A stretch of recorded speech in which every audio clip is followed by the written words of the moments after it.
का कार्यपालिका और न्यायपालिका की कमियों को उजागर कर उनको एक सकारात्मक दिशा देने का प्रयास करना।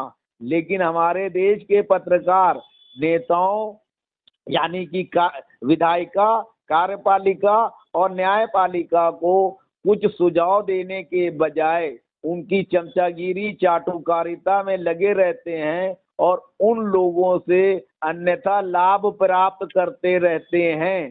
कोई सत्ता का चाटुकार बना है तो कोई विपक्षी दलों का धन लेकर महिमा मंडन करता रहता है। ऐसे हालात में आपकी राजनीतिक पार्टी किस तरीके से जनमानस के बीच में अपनी उपस्थिति दर्ज कराने में कामयाब होगी, जहां सब तरफ भ्रष्टाचार और अन्याय और अव्यवस्था का बोलबाला हो और लोग जो है ईमानदार व्यक्ति को पसंद करने के बजाय चोर, उचक्के, बेईमान, बाहुबली, धन बल वालों को ज्यादा सम्मानित महसूस करते हो या यूं कहें सम्मान देते हो, इस पर प्रकाश डालिए। पहली बात तो आपने बहुत अच्छी बात कही। आपके जनरल आकलन से मैं 200% सहमत हूं, तो उस पर मैं कोई टीका टिप्पणी नहीं करूंगा। मैं अपने रिस्पांस को दो भागों में बांटूंगा, क्योंकि आपने ब्यूरोक्रेट की बात कही है तो पहले ब्यूरोक्रेट के ऊपर बात करूंगा। हाँ, लेकिन मैं आपके जो रिमार्क है उससे 200% सहमत हूं। लेकिन आप आज की ब्यूरोक्रेट की बात कर रहे हो, ये वो ब्यूरोक्रेट है जब आप सत्ता में आ जाएंगे उस समय का ब्यूरोक्रेट। तो उस समय का ब्यूरोक्रेट कैसा होगा? कंडक्ट रूल बदल जाएगा।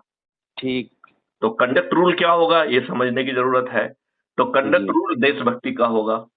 कंडक्ट रूल में ये लिखा होगा कि आप जो फाइल ऊपर भेजते हो, यदि उस पर गलत निर्णय नीचे आता है तो आपको तत्काल रिव्यू के लिए भेजना होगा, ठीक, पूरे डिटेल के साथ।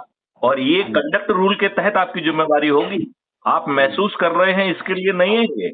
यदि आपने रिव्यू के लिए नहीं लिखा तो मूल अपराध के आप सहभागीदार होंगे। आप ये नहीं कहेंगे कि ऊपर वाले ने डिसीजन, मैंने तो ये लिखा था, उसने तो ये लिख दिया, तो भैया मैंने तो कुछ नहीं किया। आपने उसके डिसीजन को आगे बढ़ाया और इम्प्लीमेंट किया। आपने क्या लिखा फाइल पे ये महत्वपूर्ण नहीं है, आपने उस डिसीजन को रिव्यू नहीं किया। ये व्यवस्था हम कंडक्ट रूल में करें। ठीक, राइट। अब निर्णय तो किसी न किसी को लेना है, ये पंचायती राज तो हो नहीं सकता है। तो सीनियर ऑफिसर को निर्णय लेने के लिए हमें हक देना पड़ेगा, माहौल देना पड़ेगा और व्यवस्था देना होगी। तो जब जो है अधीनस्थ रिव्यू